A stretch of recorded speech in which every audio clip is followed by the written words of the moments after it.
الرحمن الرحيم والفجر وليال عشر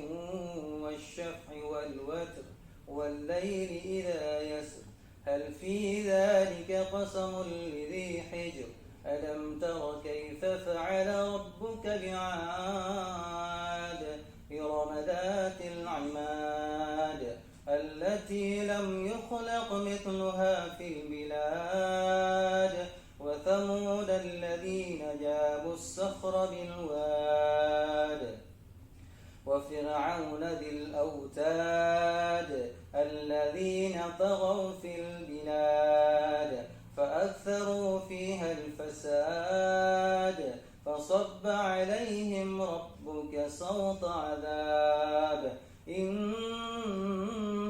ربك لبالمرصاد فأما الإنسان إذا ما ابتلاه ربه فأكرمه ونعمه فيقول ربي أكرمن وأما إذا ما ابتلاه فقدر عليه رزقه فيقول ربي أهانن كلا بل لا تكرمون اليتيم ولا تحاضون على طعام المسكين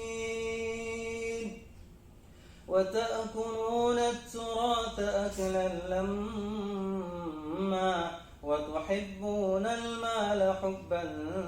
جما كلا إذا دكت الأرض دكا دكا وجاء ربك والملك صفا صفا وجيء يومئذ بجهنم يومئذ يتذكر الإنسان وأنى له الذكرى يقول يا ليتني قدمت لحياتي فيومئذ لا يعذب عذابه أحد ولا يوثق وثاقه أحد يا أيتها النفس المطمئنة ارجعي إلى ربك راضية مرضية فادخلي في عبادي وادخلي جنتي صدق الله العظيم.